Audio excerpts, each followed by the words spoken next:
Good day, ladies and gentlemen, and welcome to the National Alliance for Caregiving, Engaging, Supporting, and Protecting IBD Caregivers webcast.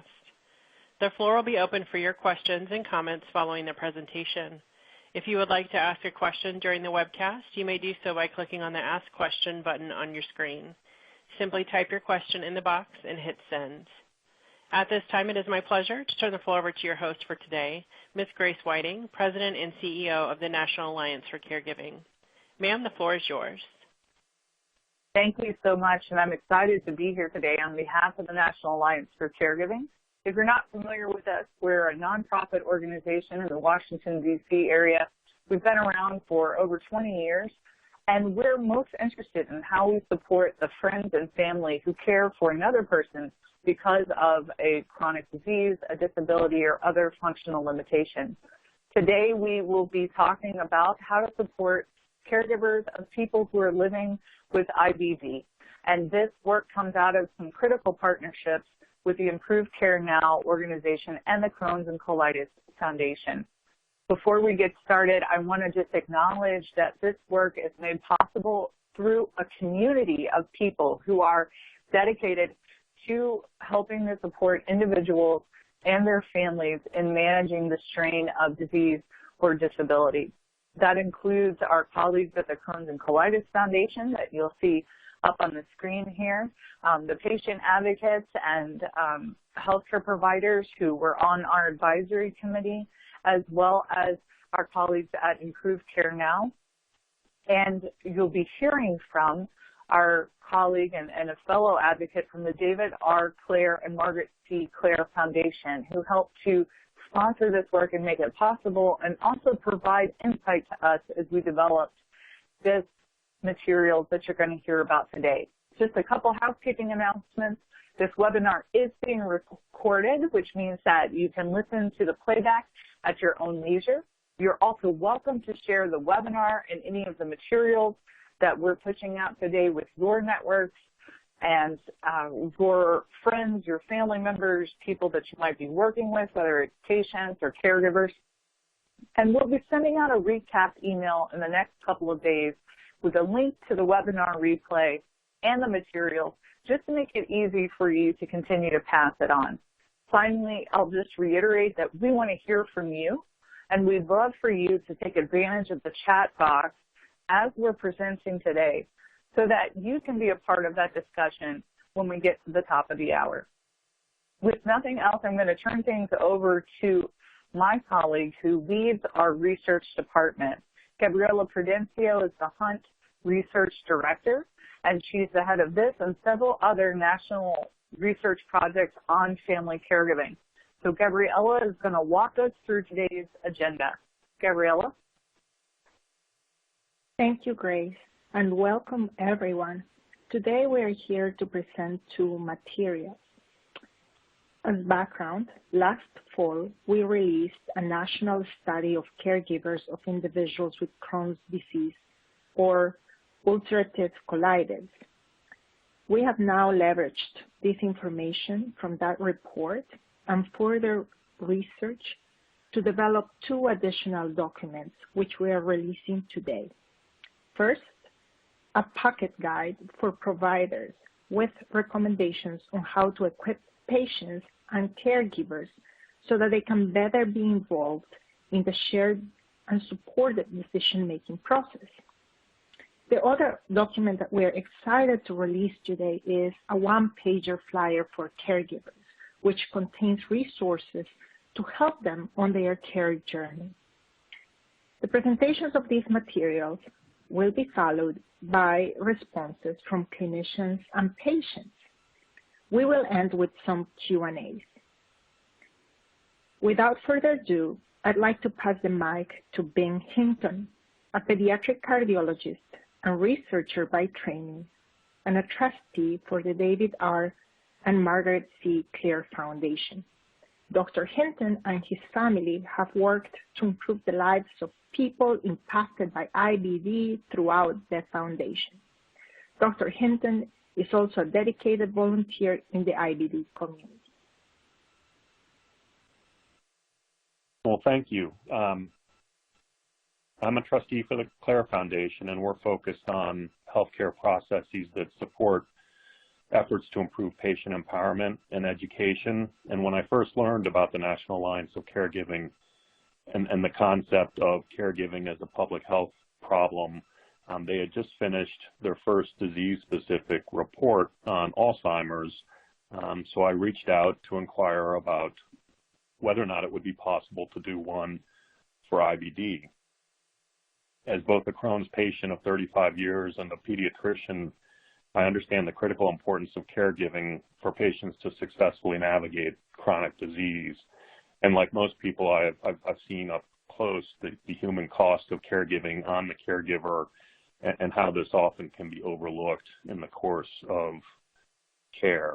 So I was very excited to shed light on this problem, specifically in the context of IBD.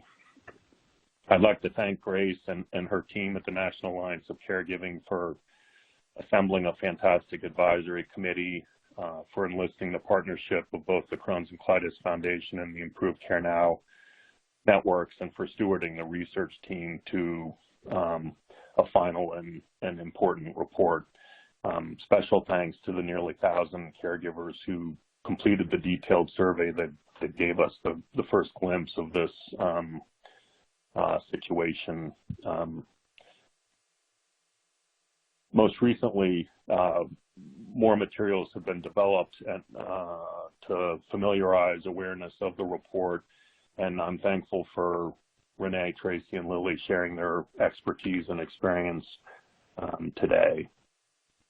In the time of COVID, I hope everybody is well and staying well and taking care of each other. I know our partners for this project, both the Crohn's and Colitis Foundation and ImproveCareNow, have great web-based resources for questions that are specific to the pandemic, ranging from continuing to take medication and how to go about that if an infusion center is involved, for example, to self-care and navigating mental health challenges with the isolation. Thanks again to everybody for logging in and getting the word out about the report. I'm looking forward to the program. Thank you, Bing. I'd now like to pass the mic to Charlotte Davidson. Charlotte is a program associate at the National Alliance for Caregiving. Charlotte has led interviews and authored the important documents that we are sharing with you today under the leadership of our President and CEO and our research team. Charlotte has coordinated our partnership with ICN for this important webinar. Charlotte transitioned into her permanent role as a program associate from a communications fellowship with NAC. Without further ado. Thank you, Gabriella.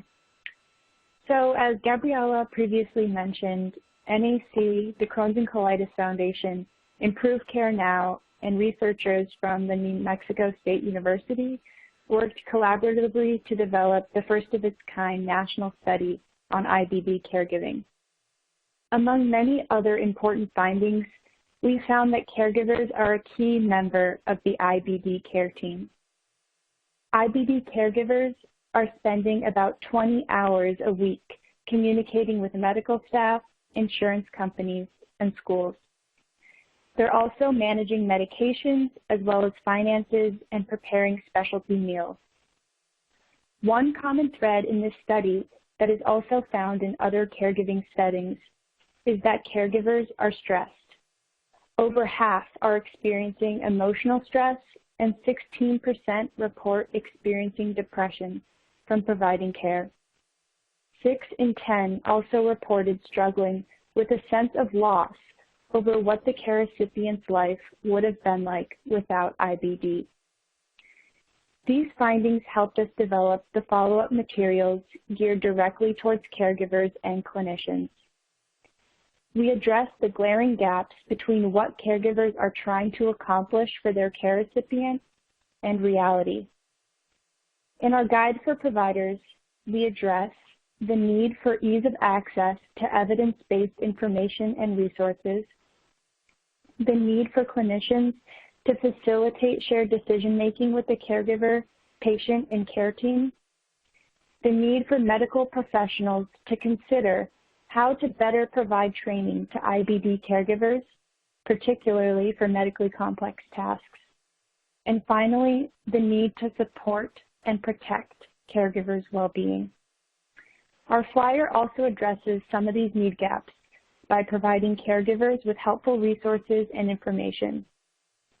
But the first piece I'd like to discuss with you all is the Provider's Guide.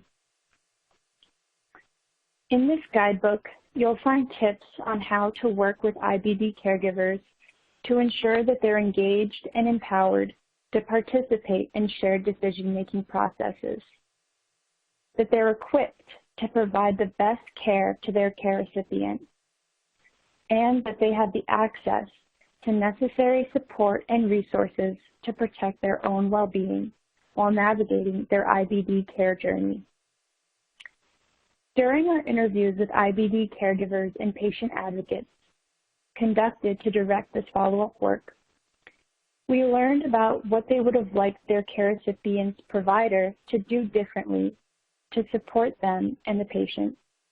Most often, we heard that they would have liked or that they appreciated being engaged in shared decision-making. Because IBD is a condition in which finding the right treatment and diagnosis can take a long time and can be straining for both the patient and caregiver, it's vital that they're involved in decision-making processes.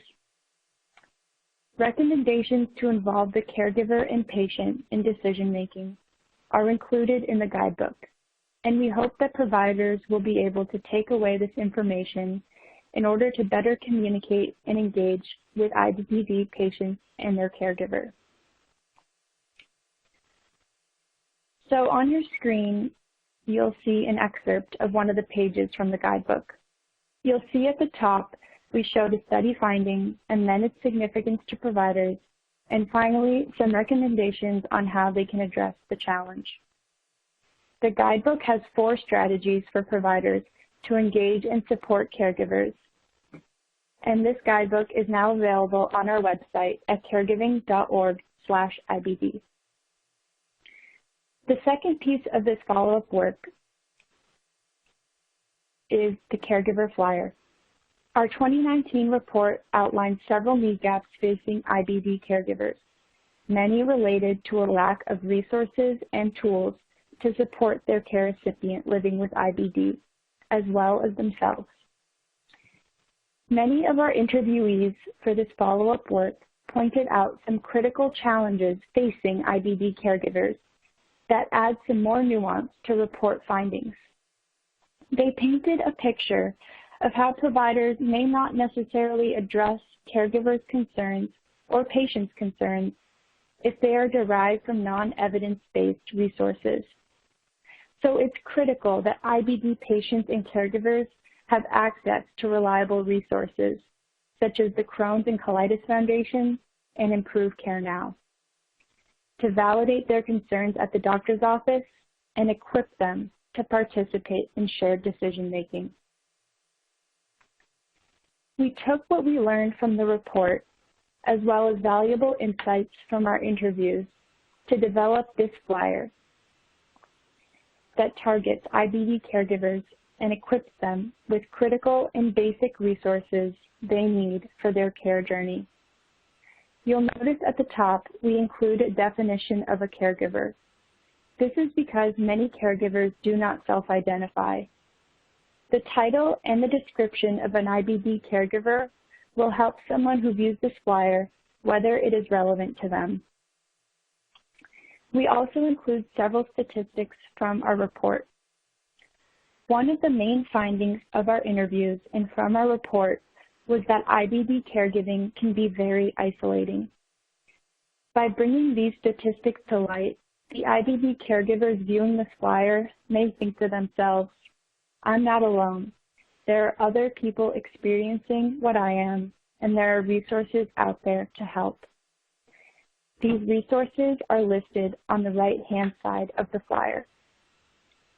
The flyer calls attention to caregivers, lets them know that they aren't alone, and provides them with resources to support them and to connect them with the IBD community.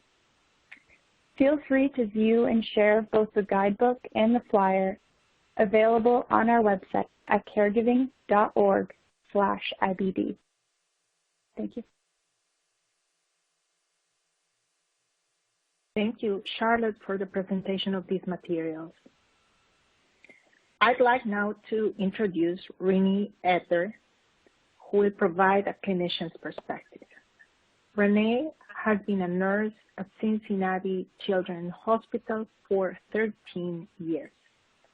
She has spent the last 3 years as a program manager for IBD Center in Outpatient GI.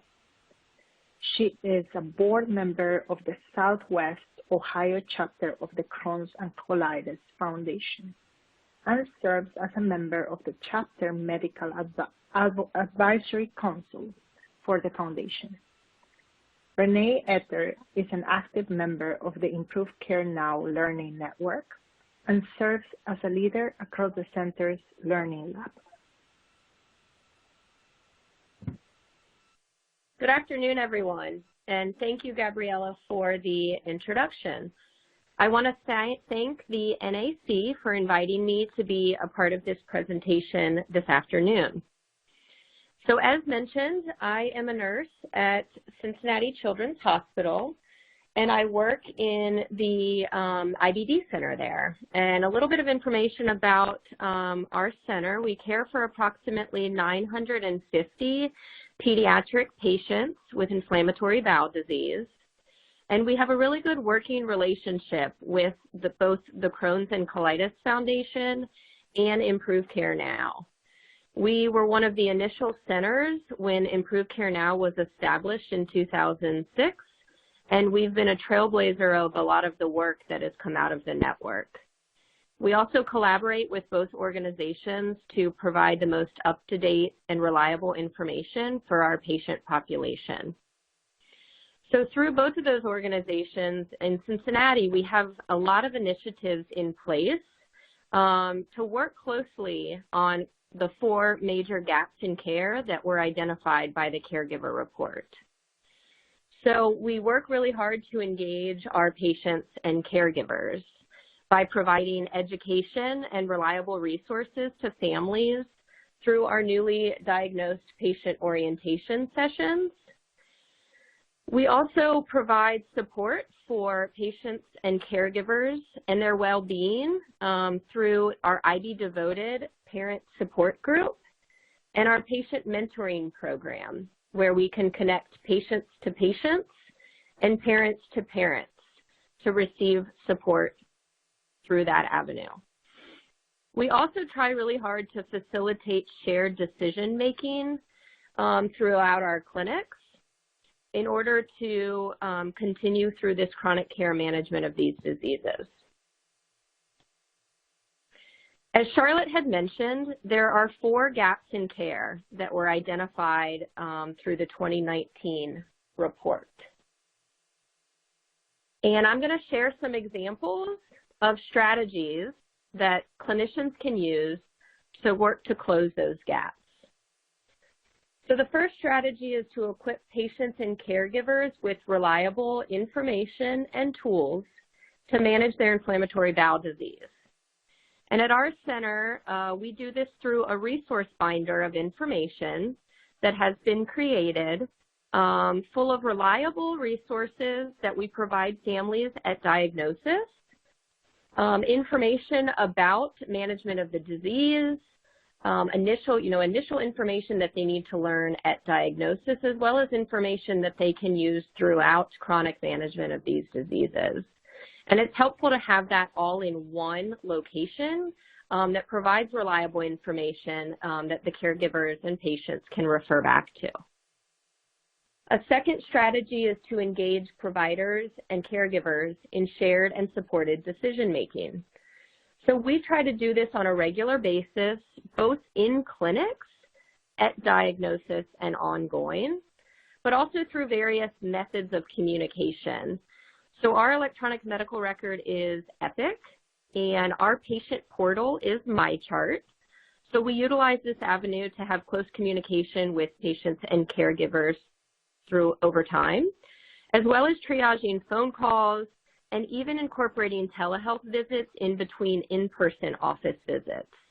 And this way we can help at the point of time that patients may develop symptoms that might be the start of a flare in order to help with management of those in between seeing them in clinic. And we try to engage not only the caregivers, but also the patients in these discussions. So in Cincinnati, we have a self-management program that we start to engage patients at the age of 14 in order to begin learning about self-management techniques that they can use and strategies as they grow up and get older so that they eventually can take over their own care as they graduate from the pediatric population into the adult world, and they're able to manage care for themselves as they go along. It's important to start this early, which is why we begin with patients at age 14. A third strategy is to ensure that caregivers and patients are equipped to perform medical and nursing tasks. And in order to make sure this is effective, we need to ensure that there is adequate education. And we need to ensure that what we are teaching is being delivered appropriately. And sometimes that doesn't always happen through basic explanation. We need to ensure that we are using more demonstration and teach-back approaches so that we can evaluate that what we are trying to teach the patients and caregivers, they're actually hearing and being able to demonstrate those back independently. It's important to incorporate multidisciplinary team members when necessary. So some of our IBD patients sometimes will require an NG tube or an ostomy for a period of time. And so incorporating wound care or our home health care can be important during that educational process. Most of our patients obviously take medication, so making sure that medication administration is taught appropriately and that the patients and caregivers can repeat back the appropriate way to do that. And a fourth strategy is to protect the mental health and well-being of people living with IBD and their families. So at our center, we administer patient-reported outcome questionnaires to evaluate mental health. And we have best practice alerts embedded in our electronic medical record. So if a patient is experiencing anxiety or depression, there are triggers that alert us to discuss mental health services, like incorporating clinical psychologists in our plan of care. It's also important to provide them with resources for support groups, both at your center, if you have that within your organization, or in the community. The flyer that was established by the NAC has those resources listed and identified on there. There are many resources within the community. The Crohn's and Colitis Foundation has a great mentoring program called The Power of Two. And there's also local support groups across the country that clinicians can refer their patients and caregivers to. So the documents created by the caregiver report are a great resource. The flyer is a one-stop shop with several resources on one single page for caregivers.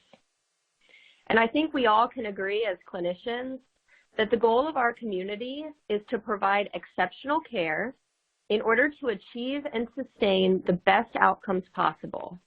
And this starts with supporting, engaging, and protecting our patients and caregivers. These documents of information produced from the 2019 report are what the caregivers are asking for, and it is now created for clinicians. So you just need to start utilizing it, and I recommend that you do so. I'm happy to answer any questions, and I will give it back to Gabriella. Thank you. Thank you, dear Renee, for those remarks. I'd like to now continue with the clinician's perspective portion of this webinar. We will now feature Dr. Traci Jester, who was kind enough to pre-record her remarks. Dr. Jester is an associate professor of pediatrics in the Division of Pediatric Gastroenterology at the University of Alabama at Birmingham. She is co-director of the Pediatric Inflammatory Bowel Disease Program at Children's of Alabama. She serves as a physician leader for their hospital's ImproveCareNow team and is co-chair of the Pediatric Affairs Committee on the National Scientific Advisory Committee for the Crohn and Colitis Foundation. Thank you for inviting me to be a part of this webinar. I think that this guide will be a wonderful resource for providers to know how to best help caregivers of those with inflammatory bowel disease. One area that I see as particularly important is the need to make sure that caregivers are trained and feel comfortable with the medical tasks they are asked to perform at home. For instance, if a patient is going to require supplemental enteral feedings via nasogastric tubes or gastrostomy, then it is important for caregivers to receive proper education and training regarding care of the tube, what to do if a clog occurs, replacement recommendations, and feeding pump training if necessary. In addition, many IBD patients may have a surgical ostomy at some point during the course of their disease. Prior to discharge from the hospital, a trained ostomy nurse is essential to teach the patient and caregivers regarding bag placement, care of the ostomy site, complications to monitor for, and when to call their physician. Additionally, many IBD patients are treated with medications which are injections. Many patients prefer not to administer these themselves, but prefer to have a caregiver administer it to them. At our institution, one of our IBD nurses uses in-person training, but also videos for teaching families and patients how to administer the medication. Families can then later access these videos from home for reinforcement if needed. At the time of diagnosis, all patients receive disease education from either their provider or our IBD-focused nurse practitioner.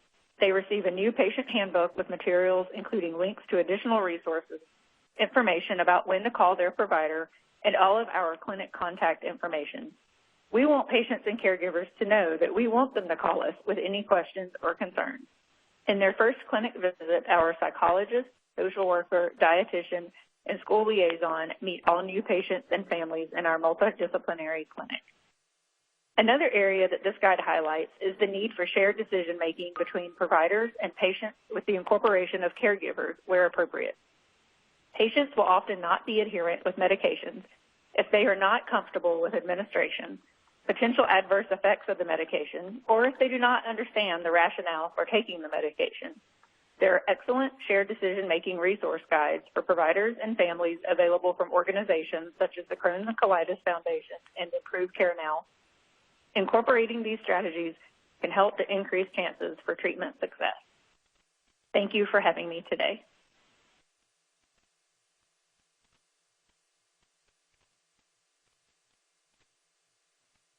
That was Dr. Traci Jester. I'd now like us to transition to welcoming Lilly Sters and bring in the perspective of the patient. Lilly has served as an advocate for over a decade after she was diagnosed with multiple autoimmune diseases. Lilly is the founder and principal at Patient Authentic, where she helps healthcare companies authentically engage with patients and build movements to drive brand awareness and product adoption. She serves as a board member for the American Autoimmune-Related Diseases Association and is also a lead patient advisor for Clara Health, ZapRx, and Janssen. Welcome, Lilly. Thank you so much, and thank you to the National Alliance for Caregiving for inviting me to participate in this webinar. This is a topic that is really near and dear to my heart. While I am a patient, my mother, who has been my primary caregiver throughout my journey with multiple autoimmune diseases, has been through so much, and it's so important to me that we champion the caregiver just as much as we support and champion the patient. So a little bit about me. You can see here my mom and I are the featured picture in this photo, and then I have some pictures throughout my journey. But I was diagnosed at the age of 19 with 3 different autoimmune diseases. I went through a really, really difficult time getting diagnosis. I started having this really odd joint pain that started in my left knee and then transitioned throughout my entire body to the point that I couldn't walk, and to the point that my mom was dressing me and feeding me. And we went to see several physicians to figure out what my diagnosis was, and I received a diagnosis of psoriatic arthritis, which paired with my diagnosis of psoriasis that I had received at the age of 7. And then 6 months later, I was in and out of the ER 3 times in one weekend with this unbelievable stomach pain, unlike anything I've ever felt in my life. And I was in and out of the ER because the doctors unfortunately thought that I was faking it or that it was something mental going on because they couldn't see where the problem was. Finally, I was admitted, and after weeks of testing, I was diagnosed with Crohn's disease after they found bleeding ulcers in my small intestine. And so throughout all of this time, now, I mean, if you count the psoriasis diagnosis, my mom has been really my primary caregiver for over 20 years, and she's done a phenomenal job supporting me through this process. I started to think as I was preparing for this webinar, I just started to think about all the little things that she's done and how they've added up, and I think about when I was hospitalized, and I was in this room that it wasn't a very nice room that I got put into, and I remember her trying to make friends with everybody, and she was chatting with the janitor, and the janitor ended up, you know, giving us a heads up that there was going to be another room, a nicer room opening with a window, and we were able to get that room because she was just doing everything. I mean, it was down to that level of detail that my mom was doing everything she could to fight for me, you know, throughout my journey. And I can think of all of this work that she did when I was first diagnosed with Crohn's disease to figure out what we could do from a diet perspective. I was diagnosed with Crohn's disease almost 10 years ago, and at that time there still just wasn't a lot. We see things like gluten-free a lot more, dairy-free a lot more. People are becoming more aware of this, and there are more recipes out there, but at that time there were not a whole lot of recipes or guidance. It's not something that we ever really understood or that physicians gave us guidance on, and so she had to start from scratch, and she was completely you know, in the dark to figure out, okay, how am I going to manage this, and how does this fit not only into my daughter's life but into my family's life. And so you know, again, and I'm just pointing out these examples because I think it's so important to acknowledge that caregiving is already, and as you know, some of the folks pointed out earlier, they're spending upwards of 20 hours a week on dealing with insurance and doctor's appointments and medication management.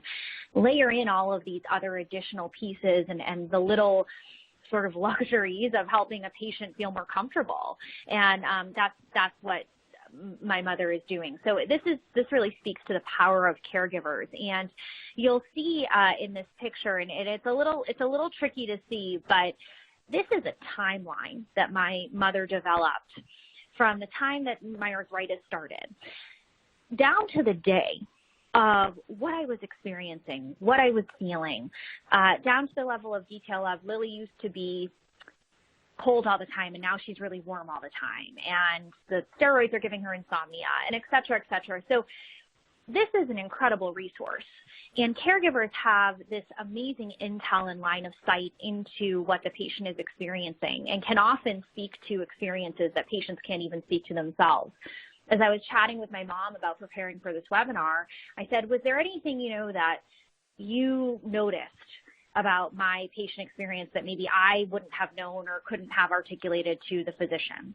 And she said, well, I remember when I was brushing your hair, I was heartbroken because you just had clumps of hair coming out and you didn't even know. And you know, that was something that's a little detail, right, that she's able to share with the physicians that I didn't have the capacity to at the time. And so this is why it's really important and this really dovetails nicely with the resources that the National Alliance for Caregiving have created, that we need to integrate caregivers into the shared decision-making process, because they have this important line of sight, and they're going to be the ones who are involved in managing the treatment decisions. So they're often the ones who are preparing and implementing diet plans or administering medication if it's self-injection and a patient doesn't feel comfortable doing so. And so it's really, really important that we are supporting them and we are recognizing them as an equal partner in the decision-making process. And so as we think about, this concept of caregivers are championing the patient, but who is championing the caregiver? Caregivers inherently, many of them, feel guilty. They feel guilty for what their child or spouse or loved one is enduring, and they don't want to complain or say they need help. They're not going to. Most of them are not. And almost half of them feel very overwhelmed. And so this idea of sharing resources, again, these resources that, the National Alliance for Caregiving and Crohn's Colitis Foundation and ImproveCareNow, these resources that they put together, this is giving caregivers permission to take care of themselves. It's validating their feelings and experiences. And so we think about this idea that they're not going to come, you're not going to have a caregiver walk into your physician's office and say, I really need support. I really need somebody to help me, because all they're thinking about is the patient and helping the patient. And so it needs to be the part of those of us who work, on care teams to help extend ourselves and say, what can we do to help? And here are some resources that will help you. And I don't say that lightly, because I also recognize that physicians and nurses and care teams are incredibly overwhelmed. You have schedules that are packed, and so how are you supposed to add one more thing to your plate? And so I recognize that it can be difficult, but this is why I really love the concept of being able to share this one-pager, because it's a great opener to get the conversation going, and it's a way to, kind of a light touch way, and it doesn't take a whole lot of time, but it lets them know that you're empathizing and that it's okay for them to ask for help. And so I wanted to just share here too, just to really communicate the power and of what caregivers are experiencing. My mother always would say, throughout the whole time that I was really actively sick, and I should mention that I've been in medically controlled remission for over 6 years now, so I've been doing really well. But during the time that I was actively really sick, she would always say, I wish I could take this disease away from you and give it to myself. That's a really, really deep, strong emotion to be feeling. And that takes a toll on somebody. And then on top of that, we had discussed potentially having her come on this webinar with me. And it was interesting because as we were talking about it, she actually texted me later, and she sent this follow-up text, and she said, because she just said she didn't feel comfortable being a part of it.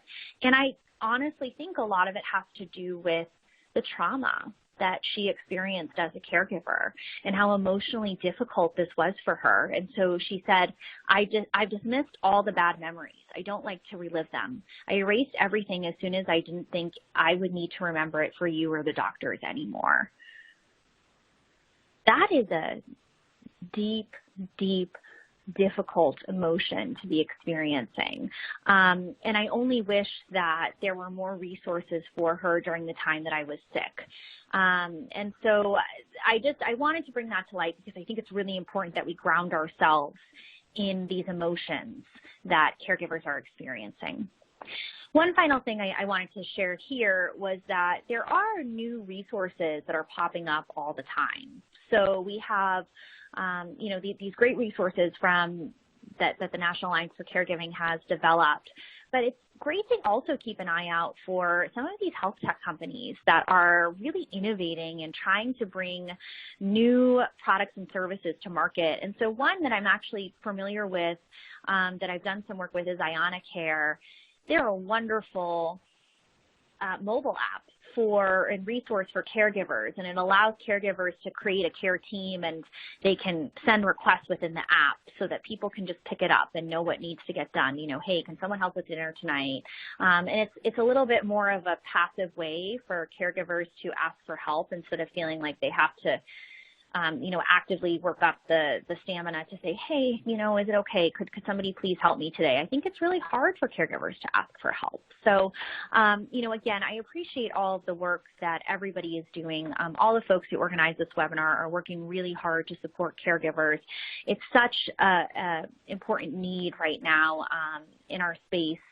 And I hope that everybody can just remember the power that caregivers bring and why we should be incorporating them, but also remembering that we need to create a space to support them as well.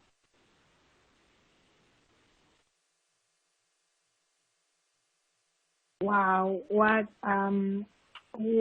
a great remarks, Lilly. Thank you so much. It's always great to hear the patient's perspective.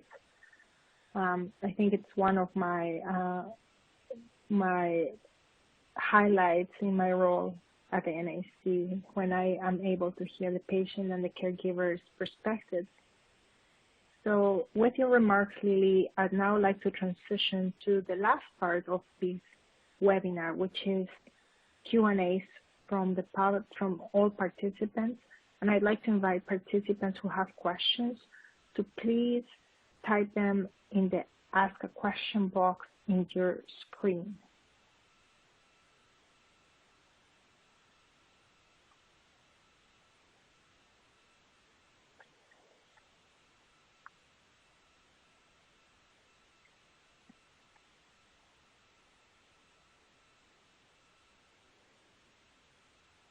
So we have a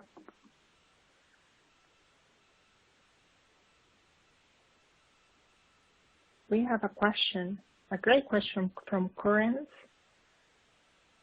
What is supported decision making?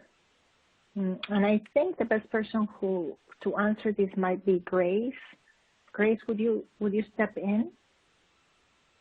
Yes, thank you. And I just want to say thank you to the speakers as well. So generally, supported decision making means that you, as the person providing care or the caregiver, that you understand the goals that someone has for their care. So, for example, let's say that their care goal is they want to be well enough that they can go to their high school prom. So supported decision making is helping that person to manage their care so that they are able to achieve those care goals, and recognizing that sometimes what you might want for a person and what they might want for themselves may be a little bit different. I'm looking through the phone at our guest speakers today, at Bing and Lilly, as well as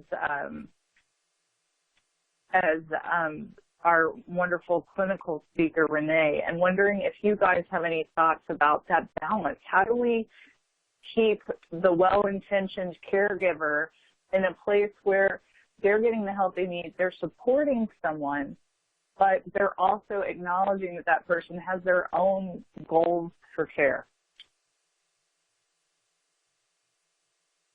Great, it's Lilly. I think that that's such a great question, and it's something that I've been actively thinking about. I think that and as I mentioned, caregivers are just not going to be in a position where they often feel comfortable raising their hand to say, I need help and I need support. And so I think it's almost something that we need to do in parts or in little chunks. We need to maybe have, our physician or somebody from the care team open up that conversation by perhaps sharing the flyer. And again, it starts with that permission and then building on that. And I think that sometimes another thing that I would recommend as a resource is, if and when possible, can we identify somebody else in the family unit or a friend or somebody else who's close in the circle who can be the caregiver's champion. So is there an additional person who maybe can come to an appointment or that the physician or nurse can get in touch with to have a conversation about, hey, we really, this caregiver is supporting the patient. Here are a few ways that you can help gut check with the caregiver and make sure that the caregiver is getting the resources that they need. That's very helpful. I'm wondering, Renee or Bing, if you have thoughts about that balance between a patient's voice and the person who's their care partner. Yeah, I think Lilly's spot on. I would add, I thought, a lot of times with both the patient and the caregiver being stoic in their own ways, that at least thinking about my own experience, it would probably be useful to have something that's sort of built in or process oriented where there's a third party, whether it's the doctor or a trusted provider, that once you're in remission and once there's sort of a moment to catch your breath and have a way to sort of talk through what works and what doesn't work. And coming from a big Irish Catholic family, we have very particular ways of letting each other know those kinds of things, but we're also can be very stoic, and I think that's common, like Lilly said. So I think maybe a way to keep that balance or to preserve people's health within the dyad is to have a way to review when things are not as stressed, which isn't when you usually want to talk about it, but probably is the best time to look at it objectively. Yeah, and to speak kind of from a pediatric perspective, being mindful that for caregivers for a long period of time, if they have younger children that are diagnosed, they speak for the children for a while. And so we try to start to give the children that opportunity to have a voice. Because sometimes, the caregivers have been doing that for so long that they forget once the children become, teenage age, that they, let them share their thoughts and questions and concerns about their disease. And that's part of what we do with incorporating our self-management program starting at age 14 is so that the patients can have a voice as well as the caregivers. But then it becomes, two different perspectives, but that both can kind of, share their thoughts and be mindful that, as the kids grow older, they'll start taking over their care. So something to keep in mind for the children's side of things.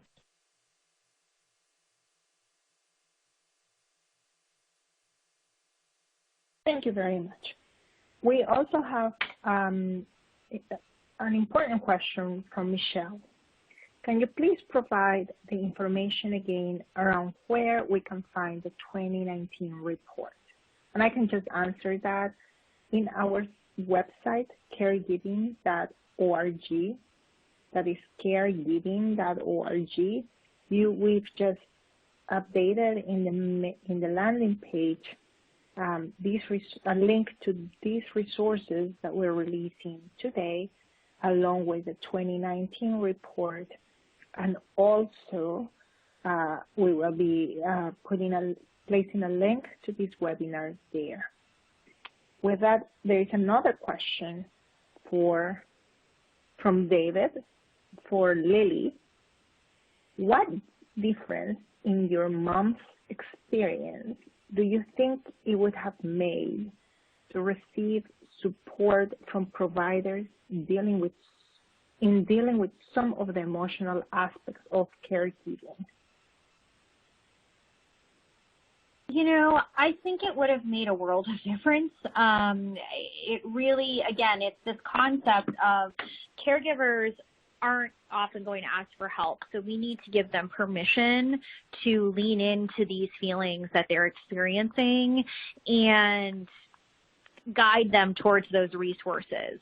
And so I just don't think that she had that in any way, because we were just so laser focused on everything that was happening with me. But I saw the emotional toll that it took on her. And you know, I think that probably everybody now in this webinar saw it too. When I shared some of those quotes to this day, you know, nearly a decade later, it's still something that really haunts her. And so I think it's really critical that we begin integrating this into care plans. But yeah, I think that it would have been a huge help to her emotionally in managing the stress that she was undergoing through, you know, the time that I was really actively sick. And Lilly, this is great. If I can add to that, I think you're spot on that it's asking a lot to have the caregiver have to raise their hand. One of the things that Charlotte built into the resource guide for professionals is a page that talks about what types of incentives a provider might have in order to actually give services to the caregiver and to invite them in. So, for example, there's a short list of some of the CPT billing codes that a provider might be able to use to get reimbursement for helping people manage care. There's a discussion about Medicare programs as well as home and community-based programs, in addition to the 4 strategies that Charlotte walked us through earlier. And one of our perspectives at NAC is that it's such a heavy lift for a family member who may be in the mix of really complicated emotions and trying to navigate all of these challenges with their family member to also have to beat down the door to get the help they need from the provider.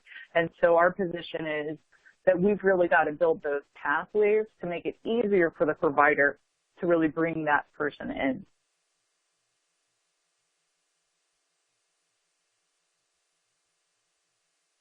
Thank you, Lily and Grace. There is a question from Peter to Renee. Can you give an example of a time when a child wanted to be more involved in decision-making and how your clinic supported their decisions and found a way to continue to involve their patients or caregivers? Yeah, so the one first situation that comes to mind, and I feel like I've had this happen with multiple different patients, is the decision of what therapy to start, whether it's a patient that's newly diagnosed or a patient that's on a current therapy that they're failing, let's say, and they need to do a change in therapy. I think the decision a lot comes up over injections versus infusions. And I think this is a time when the child really wants to have a say, and it comes into play also to consider adherence to medications. Are they going to do a weekly shot? Or would an option for them, a better option for them be coming for an infusion every 1 to 2 months?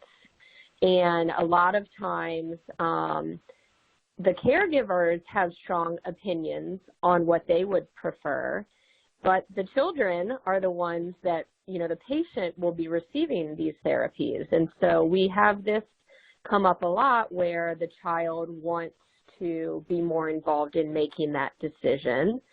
And that's where I feel our providers are really good at speaking not only to the caregiver but to the child as well, to have that shared decision making and let them voice their concerns and talk through what is expected. And that will help, you know, on both ends to make that decision that will be best for that child. and like I said, help with adherence to those medications as they go along.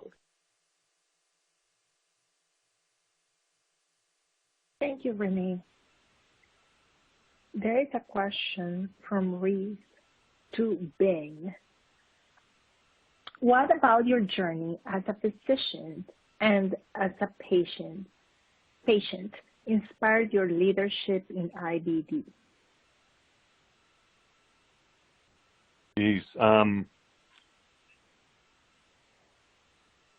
I think for me, as a patient diagnosed in the 80s, I've been so impressed with the current, somebody who gets diagnosed today. There are a lot of support structures in place. So, for example, it was 10 years before I talked to another person with IBD, and I don't think that was unusual at the time.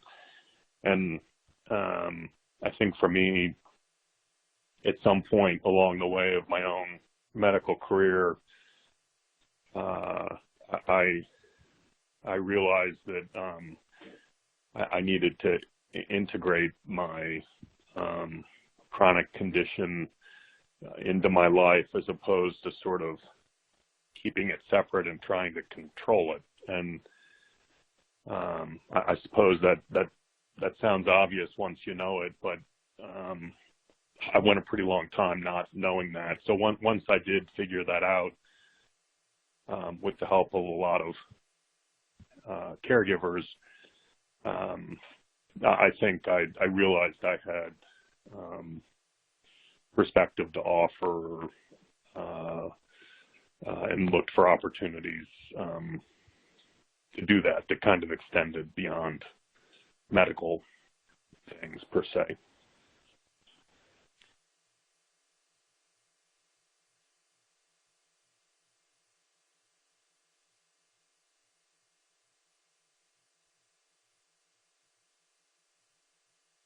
Well, so this is Grace again, Bing. Thank you for sharing that perspective. And Gabriella, I'm just noting we're at the top of the hour, so I just want to extend on behalf of the National Alliance for Caregiving, thanks to all of those who made today's webinar possible, and thank you for tuning in to the discussion. Gabriella, would you like to have the last word and wrap us up for the afternoon? Well, I just wanted to thank you, everyone, and just acknowledge that we have a last question from Deborah, which is an important one about what someone does without health insurance. So with this, maybe I can invite those who would like to leave to do so, but visit our website when you do. And if there is anybody who would like to address Deborah's question and remain here to hear the answer, to allow a little bit of time to do that. This is Lilly, and it's such a heartbreaking thing when patients don't have health insurance or can't get access. I know that there are some advocacy organizations who help support with that, and there are people who there are assistance programs, and so some of the pharmaceutical companies who produce different medications for IBD, they have assistance programs where they'll help pay if you don't have insurance.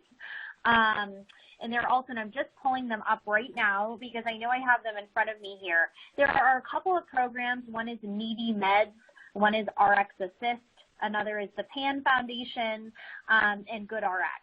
And so those are a few that I'm familiar with, and I can send those to the National Alliance for Caregiving after this call, and maybe they can send it in a follow-up email that goes out.